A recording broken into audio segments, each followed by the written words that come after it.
On a sweltering summer evening in Norcross, Georgia, 16-year-old Susanna Morales disappeared without a trace. It was July 26, 2022, and Susanna was on her way home after a visit to a friend just a few blocks away. Although it was nearly 10 p.m. and pitch dark at the time, her family wasn't too concerned. Norcross was a safe and tight-knit community, and her friend lived less than half a mile from their home, which meant that it would have taken Susanna only 10 minutes to complete the journey down the well-lit road. At approximately 9:40 p.m., Susanna Morales called her mom to let her know that she was about to embark on her short journey home and that they should be expecting her in the next 10 to 15 minutes. Susanna, however, never made it home that evening. As the minutes turned into hours and her family's attempts to reach her continued to go unanswered, their concerns only grew. This was out of character for their usually responsible daughter, so when they couldn't track her down, they immediately went to their local police station to report her missing. But here is where the story would take another heartbreaking turn. The officers on duty incorrectly told the Morales family that they needed to wait 48 hours before reporting Susanna missing because teenagers had a habit of staying out late or running off with friends. So they told her mom that she needed to wait a bit because her daughter would most probably show up later. Despite what the police were telling them, the Morales family knew that something wasn't right. They knew their daughter was responsible and reliable, and the idea that she had vanished of her own accord made no sense. So without any help from the police, her family took matters into their own hands and embarked on their own frantic search in trying to uncover as much information as possible, knowing that the first 48 hours were crucial in such cases. Through tracking her phone and retracing her steps, the Morales family was able to find security footage that showed Susanna just 1 minute from her home before she seemed to vanish into thin air. The discovery of the footage was a breakthrough for the Morales family, and yet it only deepened the mystery surrounding Susanna's disappearance. This footage was evidence to the Morales family that Susanna was indeed on her way home before something sinister must have happened. But what exactly happened was what the family needed to find out. The family went back to the police station to hand them the evidence they managed to uncover. Yet despite the mounting evidence, the Morales family found themselves met with resistance from the very authorities charged with protecting their community. It took nearly a month for the police to acknowledge that Susanna was not a runaway, but rather a missing person, and their sluggish response derailed the investigation from the outset. In February 2023, after 7 long months of searching, the body of Susanna Morales was sadly found. Her skeletal remains were discovered in a wooded area of Gwinnett County, near the Barrow County line. As the investigation unfolded, the truth behind Susanna's disappearance began to emerge, and it seems that the killer was one of their very own, 22-year-old Georgia officer Miles Bryant. This is the horrifying true crime story of Susanna Morales. Susanna Morales was a 16-year-old high school freshman from Norcross, Georgia, and was a shining light in the lives of those who knew her. With her infectious smile, kind nature, and talent for music, Susanna stood out amongst her peers, admired for her positivity and warm demeanor. She was the youngest of 3 siblings and came from an extremely tight-knit family, where secrets were rare and support was abundant. The family enjoyed spending quality time together. Whether it was going to the movies, grabbing a bite to eat, or just hanging out, they simply enjoyed each other's company. Despite being a freshman in high school, Susanna was already a cheerleader and well-liked by her peers. Her peaceful disposition and friendly nature made her a popular figure among her classmates. But it wasn't just her kind personality that captured people's hearts. Susanna also had a passion for music and a natural flair for instruments, mastering the piano, and had recently also taken up the guitar and ukulele, quickly proving to be a natural at both. Susanna loved to perform for all those who wanted to listen, often gathering her family in her room, where she would bring joy to those around her. Her love for music and natural talent could make even the most mundane moments feel magical.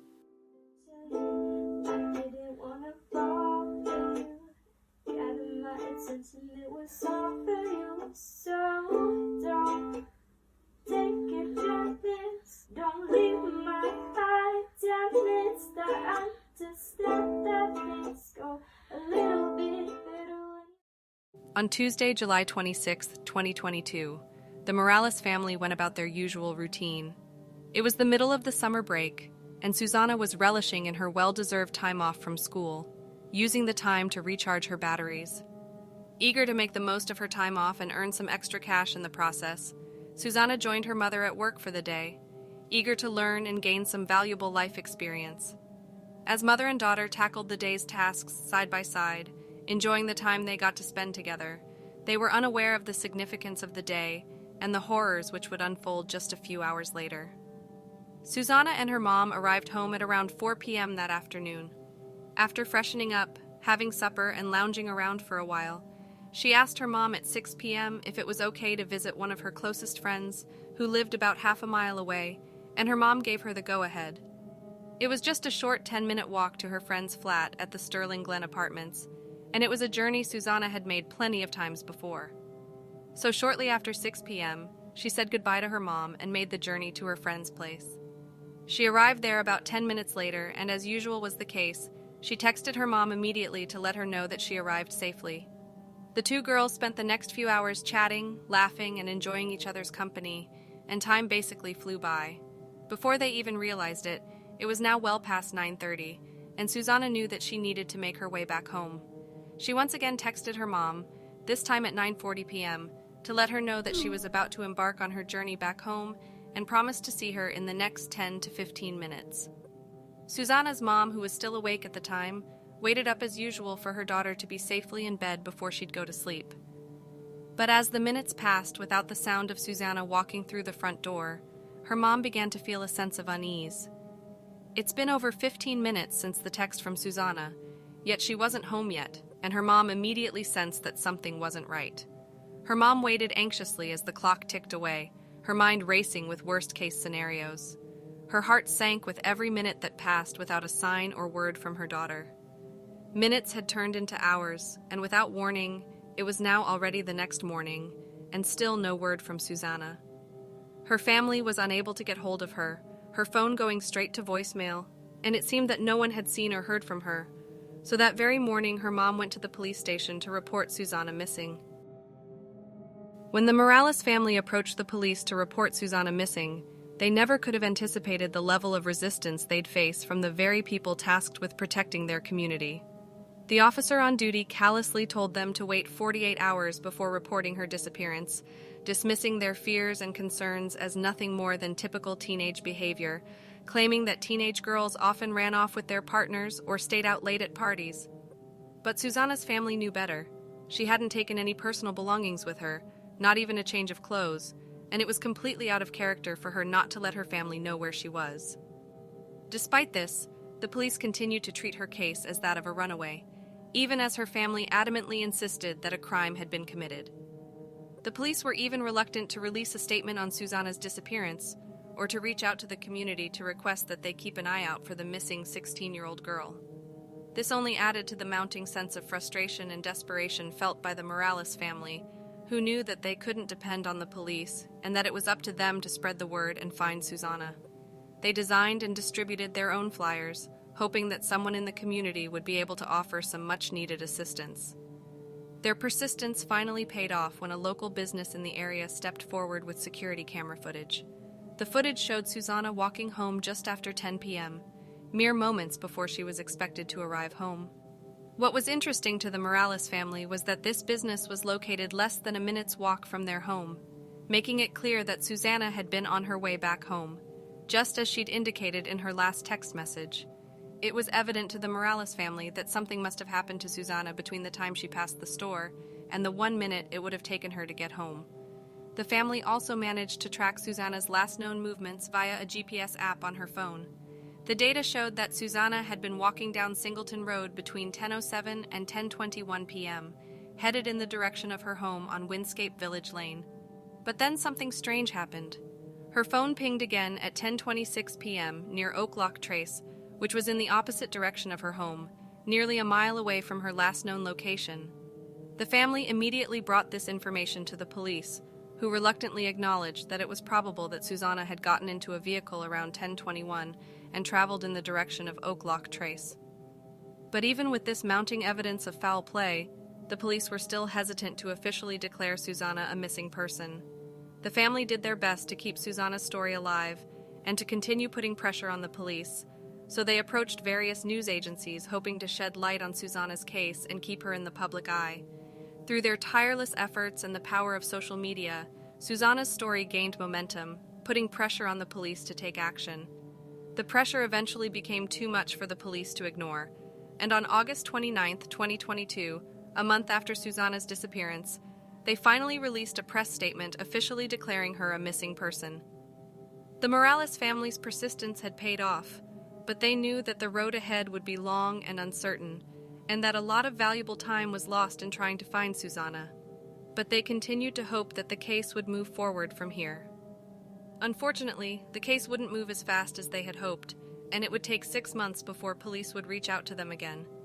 This time, they approached the family and requested a DNA sample from her mother, as well as dental records for Susanna.